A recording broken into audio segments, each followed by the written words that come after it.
All right, we'll move to 7.7. Discuss the proposed 2025 property ad valorem tax rate for the city of Granbury and vote on the proposed tax rate not to exceed 42 cents per $100 valuation to be placed on a future agenda for adoption. Mr. Kaufman. So the memo pretty well spells it out. We were able to get our truth and taxation numbers, our information from the HCAD on Friday of last week, and or the 25th, I should say, which makes it pretty tight. So we were able to put this together and work on this. As you may recall, we were talking about a tax rate of 39.5 cents, and since that time, we've been working since about May with the county and other entities on our Granbury Regional Radio Network interlocal agreement. We have yet to get a confirmation from the county that they are willing to continue on to fund their fair share of this, and so in order to fund our budget and continue moving forward and to provide the radio service that we need, we're proposing to add this 42 cents in here, which is an extra penny and a half to pay the amount that we are in question of whether the county will pay or not. So should we get the interlocal agreement executed between now and the first meeting in September, we would know that we just need the other tax rate that we propose. So in lieu of not being able to lock that down, it was on their agenda. We had staff there for 2.5 hours waiting to review it with them, and they pulled it. When it got to it, they just pulled it unilaterally off the agenda. I'd say one individual did. They didn't vote on it. They just pulled it, and that's against their rules of procedure. That's against the rules that are established by the state of Texas to the way they run their meeting. And so we're sitting here with our hat in our hand saying, what are we supposed to do? We tried to have a meeting last Wednesday with leadership. We'll just leave names out with leadership. And 10 minutes before our meeting, Deputy City Manager receives a red line copy of the interlocal agreement that was presented months prior, that was not the interlocal agreement that was presented to you that y'all approved. Even though we had sent them the proper agreement, they had redlined an old agreement. And so it was handed to me, and before I drove to the meeting, I called the leadership and said, hey, what are you doing? This is the wrong agreement. You've redlined it. Thought y'all wanted to talk today about the current agreement. And so we've decided that they needed a little more time to go over the proper agreement. And so that's kind of where we're at, in limbo. But in view of the need to have this agenda item on the agenda tonight, we had to come up with a tax rate that was suitable to fund our bills in the event they don't want to play with the Granbury Regional Radio Network anymore. So that's kind of where we're at. We hope that we can resolve the issues, and we'll go from there. Happy to answer any questions. Mr. Wadley? So, Mr. Kaufman, since this is a not to exceed 42 cents, should the county accept the contract the way we present it to them, we could drop it to the 39.5? Yes, sir. When we actually adopt the rate? Yes, sir. And if they don't, then we would have to do the 42 in order to yes, sir. meet all of our obligations. That's okay. A good summary. I just wanted to clarify that. Thank you. Yes. Mr. Kaufman, can you tell me what that amount is that we're expecting? Why such the big difference between 39.5 and? The delta is what it takes to fund the county share of the Granbury Regional Radio Network. Do you know what that amount of share is? Based on conversations I had with you, it's about $400,000. Okay. So, Ava's got those numbers, and she will be here to go over that with us when we. And I know that the Granbury ISD just signed a contract to do that. What's the amount on that? I do not have that information. Chris, do you know off the top of your head? Come to the microphone, please, sir. Chris Collins, our IT and security director. He's in charge of these radios, his department is. Granbury ISD is right under 15,000. They have 43 radios. They were paying around 7,800 last year at 13, and we increased the rate to meet all the security requirements and the monitoring, and they raised the rate from 13 to 20. So. And the conversations, so with the county, have they purchased the equipment? So the security and monitoring, all of that is considered core functions, and so that's something the city put into effect and started paying for on August 1st. Okay. What's your question? Let's clarify what your question So is. I'm What trying to equipment- figure out the $400,000, is that for, if they've already paid for the radios and all that This is- service, and now they're just paying for to be on the network? Correct. So every entity that joins a radio network has their own equipment that they have to purchase, Okay. which includes radios. But as part of this regional radio program, it was an agreement that there would be a per device, so per radio fee to be on the network to cover our maintenance and upgrades of our core at year 7 and year 15. Okay, so in your opinion, the radios that they have now, can they be used, the radios that the county has now, can they be used off of our network? They would have to have another core, because the core is what allows the communication. So They have to reprogram all their radios So as well. that puts them in a really big pickle themselves. They're putting themselves Yes. backing themselves in a corner, because how much does a core cost? We paid almost $3 million Okay. in '21. So you're That was in talking- 2021. Yes, and the whole reason we gave them the opportunity to have the core function, and they decided not to, and the Right. council. The council here decided that they would foot the bill and get the core. So in order for them to operate, it's almost, I'm not trying to weigh anybody's decision, but it's almost that they're going to have to come to the table and come to an agreement with Granbury in order to use their radio systems. So you've got an excellent point, Councilmember Rodriguez. It's a simple matter of they're arguing over what it costs to replace the system and to maintain the system. And we've laid that out for them. And so when we have our meeting and they go give us a new red line version, maybe we'll understand their concerns. But right now, it's pretty one-sided from our perspective that we've laid out, that we know our fixed cost in 7 years and in year 15, and we know how many radios that we have out there, and based on the amount of radios being issued, that's how much your fee is charged. And we've talked to our other entities, and they're still on board to participate in this program, and the county is the only hitch in the giddy up. So we'll see how it goes. Yeah, the other point, Chris, is, we're so close to the no new revenue tax rate of 3.94. Yeah. That'd be awesome. Last year, the no new revenue tax rate last year was 0.393, and we had a tax rate of 0.385. We could have gone up, but we didn't. We kept the tax rate low.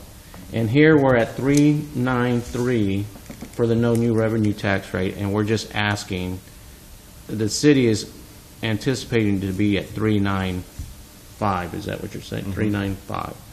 And the no new revenue tax rate is at 0.394, which is almost about $55,000 difference of that one difference. I don't know if it's the from 394 to 395. It's a mill of a cent. It's a mill of a cent, yes. And I guess my point is, we're making this decision based on the county, which I don't like having them have that leverage over us. If we have to come out of 400,000, I think that could be, we always have a surplus in our budget at the end of the year. And I think that surplus, that $400,000 can come out of that surplus at the end of the year. That's for you to decide, sir.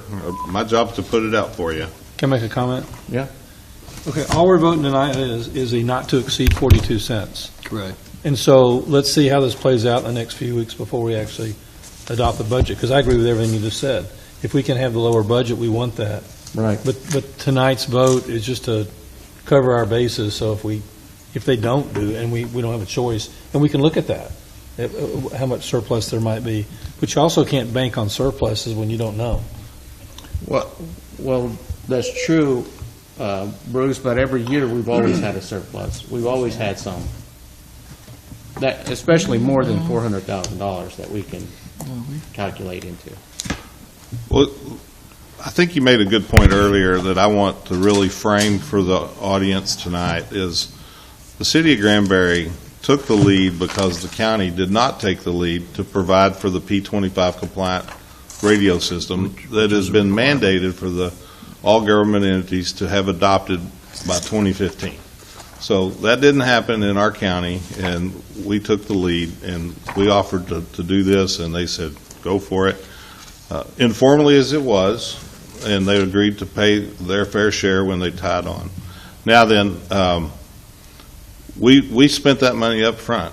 We're not asking for these people that are participating in the system, that are paying their fees, to pay us for what we invested. All we're asking these partners, if you want to call them that, or participants, or customers, however they want to be phrased, is to pay for the ongoing maintenance and replacement of the system as it ages and moves forward. I just want to make that real clear to everybody, that we're not asking any of these agencies to pay us more money than what it costs to replace the equipment and to provide the knock and the sock and the security and the maintenance on it. There's no difference in a vehicle. You're just Right. replacing a vehicle that goes into life, that has too many miles, is costing you more money to repair it than it is to just replace it.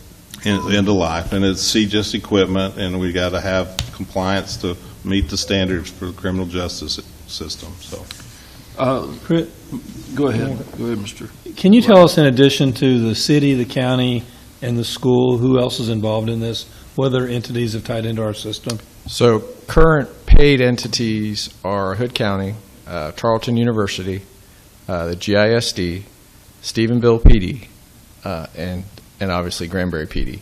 Erath County and Somerville County are still in the process of standing their system up, and until they sign their user acceptance, which basically says we take the system, that is when they are considered live on the network. So they currently do have radios on our network right now, but they're not live with us. when those folks do come on board, that will add more radios and the incremental cost will decrease. But until we have more participants, the cost is the cost. And where my question came from was, we have, that's a half a dozen or so, 7. I didn't count as you did that. But in different entities that are involved, and for each one of those, because we took that on us to provide the core, we've saved them all that money. And it can be a lot broader. That's when we first said we would do this. You know, the night we went over this, we went from being introduced to this topic to approving spending $3 million in almost less discussion than we've had just now. I mean, it was a pretty good discussion that night. I was real impressed with what staff brought us to explain what we needed to do. And at the time, I thought, this is a regional system, and we're not the region. We're a little piece in the region. And to me, the county should have been the ones that owned it. But, you know, they wouldn't make that, they wouldn't decide to do that. And we were just in compliance with the laws that the state of Texas put forward to us. And so, you know, the city took it on ourselves to do this. And, you know, I don't, like Eddie said a minute ago, I don't think they have a choice but to tie in eventually. But it's like, I'll just say feet are always dragged, seems like. But Chris, I appreciate you bringing this to us, and Mr. Kaufman, I think, you know, I'm glad we're doing that. Well, I mean, we're talking about the tax rate. We're not even talking about the radio system. We're getting off topic. Yeah, we're way off topic here. But the whole purpose for this 42 cents is because we need to cover our bases to cover this radio system that I think was a fantastic program the way you guys put it together. Just information, because it was brought up about our fund balance, but since 2020, we have spent, excess of revenues under expenditures. So we've had under expenditures. We haven't had enough revenues for the expenditures. Minus $1 million, minus 3.8, minus 6.8, minus 2.8, and minus 7.0. So you wonder how we're still in business. Well, we have, the $41 million loan that came through. So we borrowed $41 million in 2022, and now we're paying that off. But the net of that is our fund balance was minus $2 million in 21, plus $40 million in 22. It's the borrowed dollars that came in, minus 1.7 in 23, and minus 20 in 24, because we did a tremendous amount of work out here on the warehouse. So, I just don't want to leave the impression that we are awash in money and we have money left over at the end of each year. We're running very close at the end of each year. And the $20 million, I don't know what 25 will be. We can cover it, but we'll have to be borrowing some more money as we go down the road. I read about excellent cities. They have 4 things: safety, great infrastructure, financial compliance and they're financially conservative, and great staff, continuing staff. In other words, they retain the staff, because that's what makes things happen. So you're right. Today we're talking about 42 cents if we have this expenditure come our way that we didn't have when we were talking back in July or June, late June. If it's not, if it gets resolved well, then we set the budget at the appropriate number on August 26th, right? What was the date? 26, August. 26th. Also, I just want to let y'all know that there's a need to make sure that this, as we move forward, I don't want to be questioning, okay, if we don't get this with the county resolved, we still need to pay these bills. And that's why I put it in here. Simple as that. Whether the county plays ball or not, we're going to have to pay this bill. And if we have to pay it, we should know by then. Well, that's my hope, is by September 2nd, we know exactly what the county's wanting to do. But you know what? We sat around and went to a meeting, and they pulled it after 2.5 hours of 5 of my staff people sitting in that meeting to talk about this project and other projects, and without an explanation. So it's up to them to figure out what they want to do and then let us know.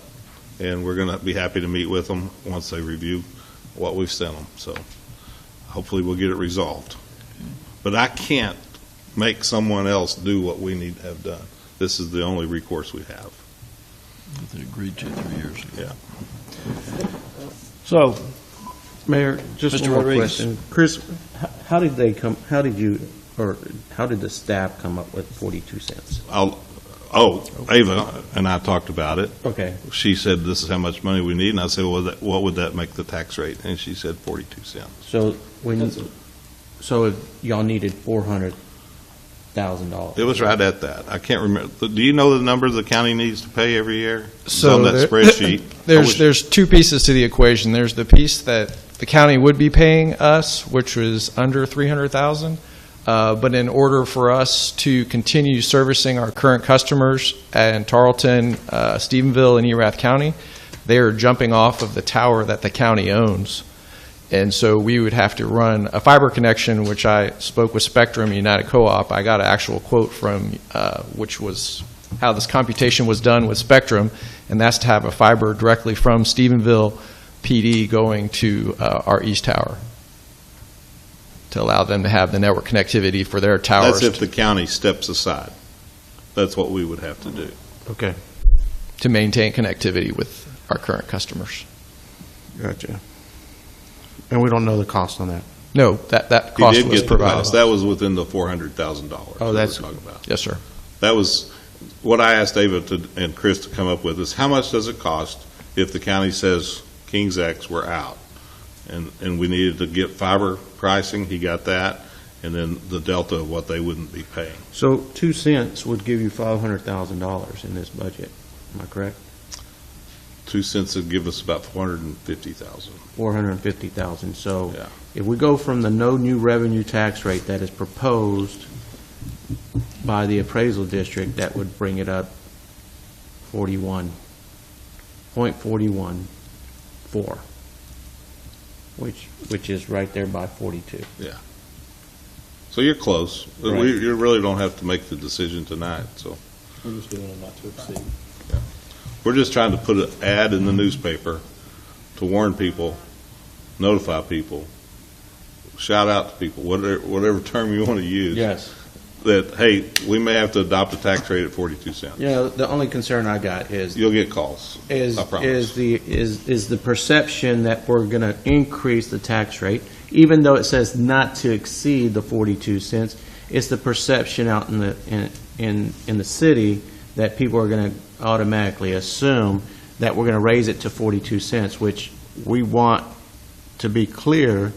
It's not to exceed 42 cents, and we still haven't decided as a city what that tax rate will be until September 2nd. And the notice is going to be very clear and transparent that you could be charging 42 cents. They're going to make sure of that. So that's the law. It's prescribed, very carefully worded by the legislature, how you've got to post this. Yeah. So We'd be making this same decision June 23rd if we had the information. right. If we'd have known the county was going to drag their heels, so. Okay. I hope that's the right term, because when you drag your heels, that means you'll ultimately get there. Any other conversation? Comments? Okay. So do I hear a motion to set the 2025 property ad valorem tax rate for the city of Granbury at a tax rate not to exceed 42 cents per hundred valuation? So moved. Mr. Corrigan makes a motion. Second. Mr. Allen seconds. All in favor say aye. Aye. All opposed say nay. I hear no nays. That will pass 6-0.